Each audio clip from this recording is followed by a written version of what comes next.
Très chers internautes, très chers téléspectateurs, bonjour, bonsoir. Notre série d'émissions Connaître Dieu, à son troisième numéro, aujourd'hui, il va porter sur la lutte de Jacob. La lutte de Jacob se trouve dans le livre de Genèse, à son 32e chapitre. Nous partirons du verset 24 et nous irons jusqu'à la fin. Bien avant ça, nous allons d'abord prier.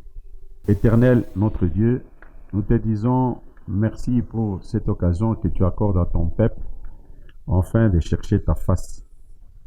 Je voudrais, Seigneur de gloire, que moi je disparaisse et que ce soit toi qui parles, parce que ce qui vient de toi donne la vie et ce qui vient des hommes donne la mort.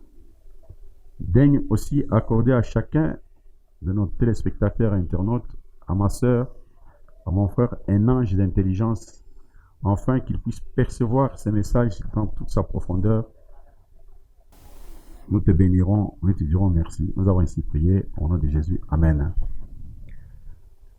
Chers internautes, chers téléspectateurs, nous voulons d'abord vous rappeler avant de commencer, nous vous rappelons qu'il faut vous abonner, comme ça vous allez bénéficier de toutes nos vidéos. Et puis surtout partager ces vidéos, ces liens, parce qu'il est question de gagner les âmes.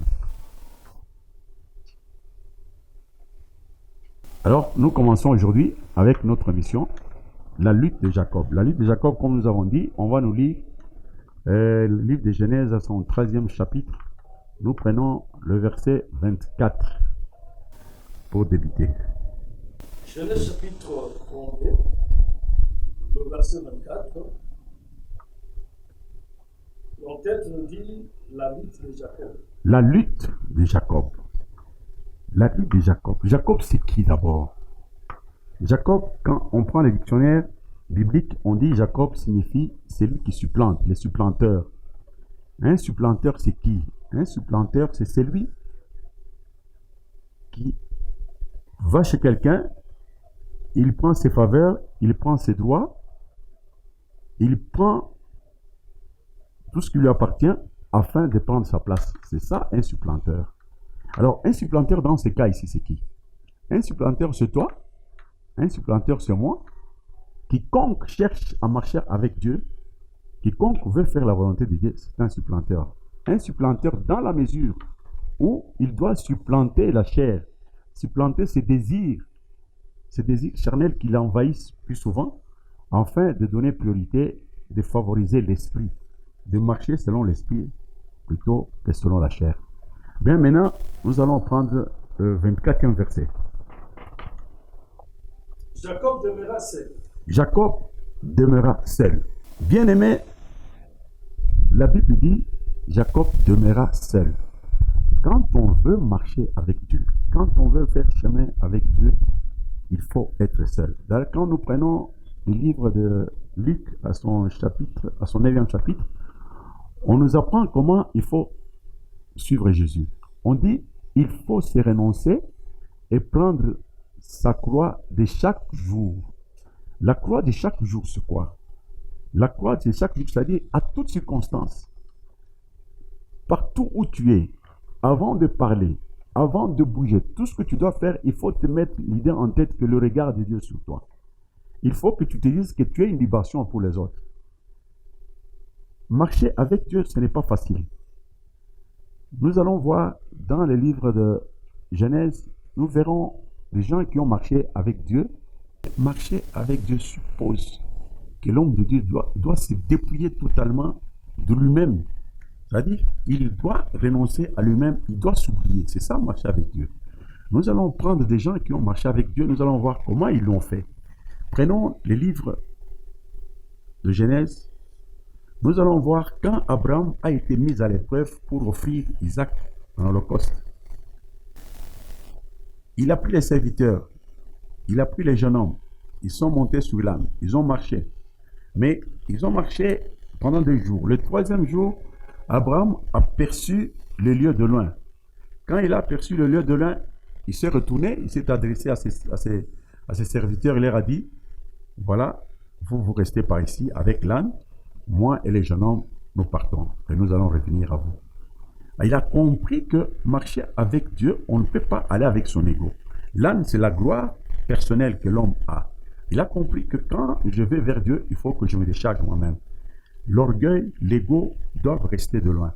Les serviteurs, c'est quoi? Les serviteurs à qui Abraham a demandé de rester, ce sont des pensées, ce sont toutes les intelligences, ce sont toutes les idées qui constituent un obstacle, qui peuvent causer une sorte de pesanteur pour marcher avec Dieu. Alors, toutes ces idées, toutes ces pensées doivent rester en arrière afin que toi, tu sois seul avec Dieu.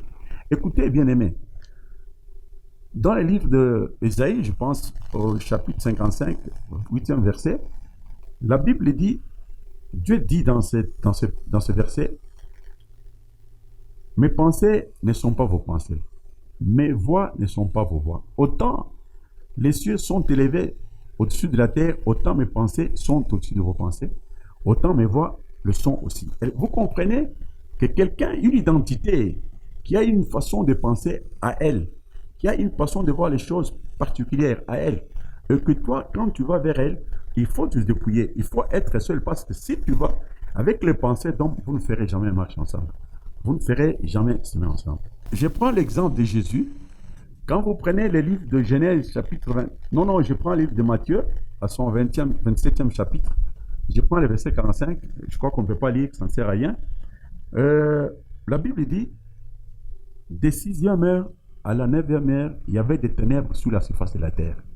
C'est d'ailleurs à cette occasion que Jésus prononcera la grande phrase, la fameuse phrase de Élie, Élie, lama sabachthani, c'est-à-dire, mon Dieu, pourquoi m'as-tu abandonné? Alors, vous comprenez? Il a crié, il a estimé que Dieu l'a abandonné. Mais pendant ce temps, Dieu était à côté de lui. Voilà pourquoi d'ailleurs, Dieu dit, dans ses Écritures, il dit, quand tu penses que je suis loin de toi, c'est alors que je suis plus près de toi. Alors, vous comprenez que quand vous avez des idées, vous avez des pensées charnelles, devant des épreuves, devant ce genre de situation, mais vous allez crier, vous allez dire, Dieu, pourquoi tu nous as abandonnés? Mon Seigneur, pourquoi tu m'as abandonné? Le 24e verset nous dit, Jacob demeura seul, un homme lutta avec lui jusqu'à l'aurore.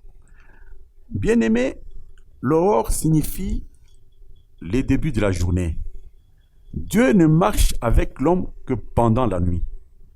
Évidemment, ce n'est pas la nuit de Dieu, c'est la nuit de l'homme. C'est-à-dire le problème de Dieu, c'est d'épurer toute la zone d'ombre qu'il y a dans ta connaissance avec lui. Alors, quand Dieu marche avec toi, vous allez voir même sa façon de compter le jour. Lui, Dieu est en dehors du temps. Le temps, c'est pour toi. La nuit, c'est pour toi. Alors, il veut te tirer de cette nuit pour que tu accèdes à une journée, à un jour. Et puis, il y a une autre nuit qui viendra. Tu vas la traverser, tu vas accéder à un autre jour. Alors, Dieu, comme je t'ai dit, Dieu n'est pas dans cette nuit. Cette nuit n'est pas à Dieu. Dieu est en dehors du temps. Voilà pourquoi, d'ailleurs, nous disons, il est maître du temps et des circonstances. Alors, voyez comment il compte. Dieu, il ne compte pas comme toi tu comptes, pour que tu comprennes qu'il traverse la nuit pour t'amener au jour. D'ailleurs, la Bible dit, un jour en appelle un autre. C'est-à-dire, on passe par la nuit. Si la nuit est bien passée, c'est-à-dire le jour, il sera meilleur. Alors, Dieu, comment il compte? Regardez comment il compte. Il dit, il y eut un soir, il y eut un matin, c'est fut le premier jour. Mais pendant que vous, quand vous comptez, vous dites, il y a un matin, il y a un soir, vous dites que ça fait un jour. Mais lui, il part du soir pour aller au matin. Vous comprenez que lui, il tient en compte la nuit. C'est la nuit qui importe pour lui. Quand il traverse la nuit, il accède à un autre jour avec toi. C'est-à-dire que l'homme atteint un certain niveau, un certain état d'esprit. C'est-à-dire que c'est une évolution. Voyant qu'il ne pouvait le vaincre, Voyant qu'il ne pouvait le vaincre, cet homme le frappa en l'emboîture de la hanche. Et l'emboîture de la hanche de Jacob s'est démise pendant qu'il était avec lui. voilà, c'est ça le bénéfice du combat. Le bénéfice du combat, c'est quoi? C'est cette emboîture qui s'est démise. Alors, en ce moment-là, il va marcher. Il ne va pas marcher normalement, il va commencer à boiter. Quand nous prenons le livre d'Exode 33 au 20e, on ne veut pas lire, au 20e verset, la Bible dit, c'est Dieu qui s'exprime, il dit, l'homme ne peut pas voir ma face. Personne ne peut me voir et rester en vie. Quand nous allons chez Dieu, ce n'est pas pour vivre à notre manière. Quand nous allons de Dieu, c'est de nous dépouiller de notre vieil homme, afin que nous puissions apprendre comment vivre selon Dieu. C'est ça le problème. Alors nous devons nous dessaisir de tous les désirs de la chair, afin de marcher selon l'esprit. Regardez comment l'homme l'a tapé sur l'emboîture de la hanche et l'ange s'est démis. C'est-à-dire, l'objectif de Dieu, c'était de mettre Jacob dans une situation telle qu'il ne marche pas normalement avec ses deux jambes. Pourquoi? Parce que la première jambe, prophétiquement, signifie marcher avec ses propres désirs. La deuxième jambe, c'est marcher selon l'esprit. Alors, quand on demet l'emboîture et quand la jambe devient petite, en ce moment-là, Jacob commence à boiter. Quand il commence à boiter, c'est-à-dire, il marche beaucoup plus, il va s'appuyer beaucoup plus sur la petite jambe. Quand on marche, quand la jambe est petite par rapport à l'autre, vous aurez tendance à vous appuyer beaucoup plus sur la petite jambe. Et cette petite jambe-là, c'est la jambe charnelle. Et la plus longue jambe, c'est la jambe spirituelle. Alors, en ce moment-là, l'homme marche avec la longue jambe qui est spirituelle, mais de temps en temps, il prend refuge, il s'appuie pour ne pas tomber sur l'autre petite jambe. Mais cette petite jambe n'est pas une jambe totalement charnelle. La petite jambe, c'est une jambe qui met en exécution ce que l'esprit conçoit. Quand quelqu'un dit « je dois pratiquer l'amour », il pratique l'amour de quelle manière? Il faut que cet amour soit visible aux yeux des gens. Alors c'est ça. Il va passer par l'autre petite jambe charnelle là. Mais l'autre jambe conçoit, ça c'est l'esprit. Et la jambe charnelle va exécuter ce que l'esprit aura conçu. Verset 26. Verset 26. Laisse-moi aller, Laisse-moi aller, car l'aurore se lève. laisse-moi aller, car l'aurore se lève. L'aurore, c'est le début de la journée. Quand on parle de l'aurore chez un homme, c'est-à-dire quelqu'un qui marche avec Dieu, l'aurore, c'est-à-dire une certaine ouverture d'horizon que l'on vient de connaître. Et écoutez, quand on marche avec Dieu, il faut que chaque fois qu'un homme de Dieu soit capable de faire un bilan. On ne va pas marcher avec Dieu à vase clos. On continue. Non, on est les mêmes chaque jour. Hier, on ne peut pas être ce qu'on était hier, on l'est demain ou le lendemain. Non, ce n'est pas normal. Un homme de Dieu ne peut pas avoir des situations stéréotypées. Donc, des attitudes stéréotypées. On sait déjà que devant cette circonstance, ce sera la flamme. Devant cette autre circonstance, il va rigoler. Non. Un homme de Dieu doit être le même, et dans le malheur et dans le bonheur. Donc, on ne peut pas le connaître, l'identifier. C'est ça ce qu'il faut, un homme de Dieu. Je vais prendre le livre de Psaume, au 90e chapitre, je prends le verset 8. On ne va pas lire. Et la Bible dit, apprends-nous à compter le jour, pour que nous puissions appliquer notre cœur à la sagesse. Ça veut dire quoi? Ça veut dire que nous devons marcher pendant 6 jours. Parce que nous savons que l'homme, lundi, mardi, mercredi, jeudi, il tend vers le sabbat, vers le repos. Donc, il ne doit pas être le même. Si ce que j'étais lundi, je ne dois pas l'être mardi. Ce que je suis mardi, je ne peux pas l'être mercredi ou jeudi. Je dois changer, je dois être le même. Parce que le problème, c'est quoi? Il faut arriver à entrer dans le repos et que Dieu se repose. Parce que la Bible dit, Dieu se reposa. C'est Dieu qui doit te donner des conseils. Ton enseignant, ton pasteur, il va arriver à un moment où il ne peut pas te dire, non, écoute, il ne faut pas faire ça. Non, écoute, il faut que ce soit toi, à ce moment-là, qui commence à parler aux autres. En ce moment-là, Dieu se reposait et toi, tu es entré aussi à repos. Donc, et Dieu et toi, vous deux, vous êtes tous en repos. Et Jacob répondit, je ne te laisserai point aller, je ne te laisserai point aller, que tu m'aies béni. Que tu m'aies béni. Bien-aimé, vous comprenez que Jacob exige la bénédiction. Mais aujourd'hui, cette histoire de bénédiction fait couler beaucoup d'encre et de salive. La bénédiction aujourd'hui, avec cet évangile de prospérité, la bénédiction consiste à avoir un visa dans un passeport, parce qu'on sait qu'avec ça, on va aller en Occident. On peut avoir l'occasion de rouler carrosse, ce qu'on n'a pas pu faire ici. On peut avoir l'occasion de manger à sa faim. On peut avoir l'occasion de ceci ou de cela. Mais, est-ce que c'est ça la bénédiction? La bénédiction, ce n'est pas tout ça. Paul dit dans 1 Corinthiens chapitre 15 à son 32e verset, il dit, si c'est dans des vies humaines que j'ai combattu contre le bête à Éphèse, quel avantage m'en revient-il si le mort ne peut pas ressusciter? Alors, vous comprenez que le problème de la bénédiction, c'est le problème de Dieu. D'ailleurs, la Bible dit, dans Genèse, je crois qu'au chapitre 12, il dit, celui qui bénit Abraham sera béni. Donc la bénédiction consiste à bénir Abraham. Mais bénir Abraham, c'est quoi? C'est écouter la parole de Dieu, l'incarner, marcher conformément à cette parole. C'est ça la bénédiction, parce qu'en ce moment, tu seras la bénédiction pour tout le monde. Tu es la bénédiction, Dieu te dénombre et la société t'adopte. Mais aujourd'hui, nous avons une autre bénédiction que nous sommes en train. Des gens passent des journées en train de prier, passent des journées à jeûner pour avoir un passeport. Mais quand tu parles à quelqu'un, tu lui dis non, viens écouter la parole de Dieu, ça, il ne marche pas. C'est là le problème.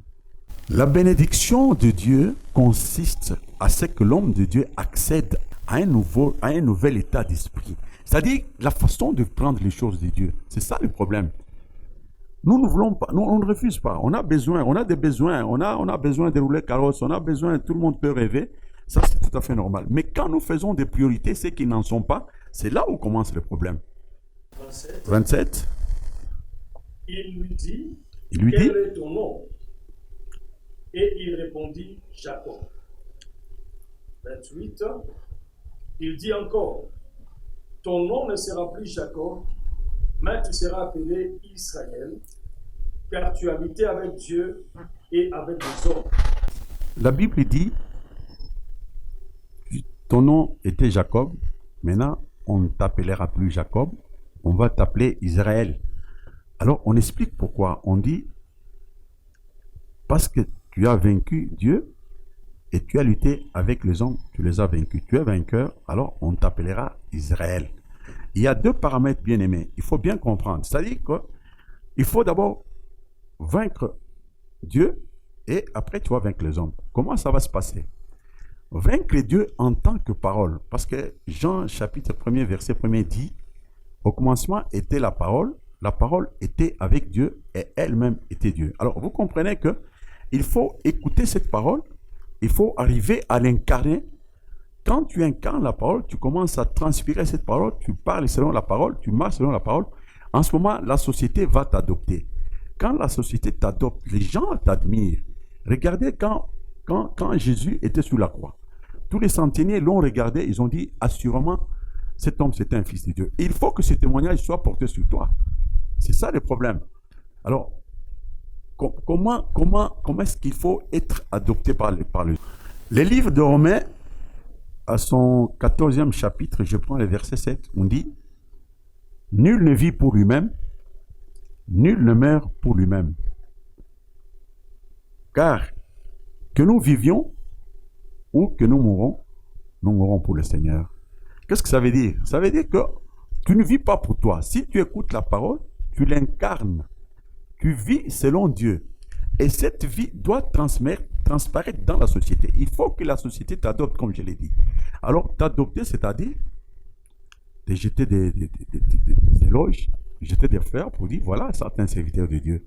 En ce moment-là, la parole t'adopte parce que tu es une bénédiction pour cette société-là. Je prends un exemple. Tu vois, les gens ont leur façon de voir les choses. Ils ont leur façon de connaître Dieu. Cette façon peut être bonne, peut être mauvaise. Ça, ce n'est pas notre problème. Je donne un exemple. Tu as soif. En tant que serviteur, un jour, tu te dis, j'entre dans ce cabaret, je vais prendre un verre de bière parce qu'il fait trop chaud.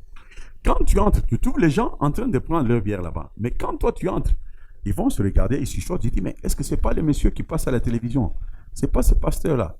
Il dit, ah oui, c'est lui. Il dit, mais cet homme n'est pas sérieux. Pourquoi il vient ici? Alors tu comprends que pendant qu'eux sont là-bas, mais ils n'estiment pas que toi, tu sois là-bas. Ta place n'est pas là-bas. Et ils ont raison. Ils ont raison. Tu ne peux pas dire qu'ils ont tort. Ils ont plutôt raison. Tu sais pourquoi? Ils ont raison parce que quand tu prends, nous prenons le livre de Jean, chapitre 19, on prend les 6e, ça on peut nous lire. Nous partons du 6e au 8e verset. Le livre de Jean, chapitre 19, nous allons voir que Jésus était devant Pilate. Jean, chapitre 19. Oui. À partir du 6e verset. Oui. L'entête nous dit, outrage des soldats, Jésus livré aux Juifs par Pilate. Ok. Lorsque le principal sacrificateur et le huissier le virent, ils s'écrièrent, Crucifie, crucifie. Crucifie-les. C'est-à-dire que Jésus a été amené chez Pilate. Et Pilate était devant les Juifs. Et les Juifs criaient en ce moment, ils disent crucifie-les, crucifie-les. Parce qu'il y avait Barabbas, comme vous savez, et il y avait un autre brigand, il y avait Jésus de l'autre côté. Pilate leur dit, prenez-les vous-même et crucifiez-les. Parce que pour Pilate, il estime que cet homme n'est pas un malfaiteur, je ne vois pas le mal qu'il commet. Alors si vous tenez à lui donner la mort, mais je vous le donne, vous le crucifiez. Mais heureusement, les Juifs, c'était un peuple très intelligent. On va suivre les textes. Car moi, je ne trouve point de crime en lui. Lui ne trouvait pas de crime en lui. Le Juif répondit, nous avons une loi. Nous avons une loi chez nous. Et selon Notre loi, il doit mourir. Parce qu'il s'est fait fils de Dieu. alors, dans notre loi, ce sont les Juifs qui parlent. Ils disent que nous avons une loi. Dans notre loi, celui qui se déclare fils de Dieu doit mourir. Cette mort, c'est quelle mort? C'est-à-dire qu'il faut mourir par rapport à la société. Il faut disparaître. C'est-à-dire que ce que les gens font généralement, ils sont en train de prendre un verre.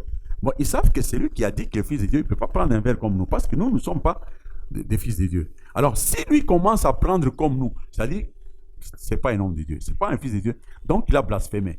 Donc, toi, mon frère, ma soeur, quand tu te dis que tu es serviteur de Dieu, quand tu te dis que tu as marché ou tu veux marcher avec Dieu, tu es obligé de te dépouiller, tu es obligé de renoncer à toi-même, tu es obligé d'avoir un nouvel état d'esprit, une façon de voir les choses. Voir les choses, c'est quoi? Toi-même, tu es saint et il faut être à même de rendre les autres saints. Tu ne peux pas porter un jugement. On dit non, mais tu es mal vêtu. Oui, mais essaye de faire ce qu'ils veulent parce que c'est ça. Tu es là pour eux. Toi, tu ne vis pas pour toi-même, mais toi, tu vis pour eux. Toi, tu ne respires pour toi-même. Toi, tu respires pour eux. 32, verset 30, 31. Jacob appela ces lieux du nom de Péniel. Jacob appelle ces lieux du nom de Péniel. Car dit-il, Il j'ai dit, vu Dieu face à face, j'ai vu Dieu face à face et mon âme a été sauvée. et mon âme a été sauvée. Comment est-ce qu'on peut dire que quelqu'un a vu Dieu face à face? Parce que Péniel signifie voir Dieu face à face. Alors, qu'est-ce que signifie voir Dieu face à face? C'est-à-dire quelqu'un qui est initié suffisamment, qui connaît Dieu dans ses profondeurs de telle manière que Dieu n'a plus de secret pour toi. C'est ça, connaître Dieu face à face. Et puis, il ajoute, il dit, mon âme a été sauvée. L'âme qui a été sauvée, c'est quoi? L'âme qui a été sauvée, ce sont toutes ces pesanteurs-là. Ce sont des sentiments, des pensées, des intelligences charnelles qui constituaient un obstacle à la volonté divine. Ce sont des obstacles qui étaient une sorte de pesanteur. Donc, ça ne permet pas à l'homme de marcher avec Dieu. Il avait l'impression d'avoir un poids. Il avait l'impression de tourner. C'est ça la pesanteur. Alors, en ce moment, comme l'âme est sauvée, c'est-à-dire l'homme va marcher complètement avec Dieu. Et puis, il ajoute une notion très importante. Il dit, pendant qu'il marchait, le soleil s'est levé. Il dit pendant que Jacob marchait, sortait de Péniel, Le soleil s'est levé. le soleil s'est levé. Donc ce n'est plus l'aurore. Jacob boitait de la hanche. Alors c'est très important. Il dit, lorsque Jacob sortait de Péniel, le soleil s'était levé. C'est-à-dire ce n'était plus l'aurore. L'aurore, c'était le début de la journée. Mais là, le soleil était au zénith. C'est-à-dire l'homme a atteint un niveau assez important dans la marche avec Dieu. Il a une connaissance qu'il faut. C'est-à-dire pour Dieu n'a plus beaucoup de secrets à son égard. Il marche avec, il sait, devant ceci, je peux faire, devant cela, je ne peux pas faire. En tant qu'homme de Dieu, comment je dois réfléchir? En tant qu'homme de Dieu, comment je peux marcher? Et puis il dit, mais Jacob était en train de boiter. C'est-à-dire que c'est une preuve. Quand quelqu'un connaît très bien ce que veut dire Dieu, ce que sont les volontés, la volonté de Dieu, plutôt, je vous dis, en ce moment, il saura comment il faut marcher. En faisant la priorité à ce qui est spirituel, en mettant ce qui est charnel de côté. Voilà, nous arrivons à la fin de notre émission. Je crois, avant toute chose, nous allons passer à la prière. Seigneur, nous te disons merci parce que tu nous as consolés, tu nous as montré ta face. Donne-nous la force de nous impliquer de manière à ce que nous soyons appelés, non pas fils de Dieu, non pas enfants de Dieu, mais plutôt fils de Dieu. Nous disons merci au nom puissant de Jésus. Nous disons Amen.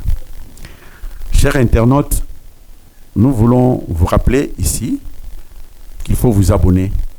Il faut vous abonner pour bénéficier de toutes nos vidéos chaque semaine et surtout et surtout de partager les liens parce qu'il est question de sauver les âmes.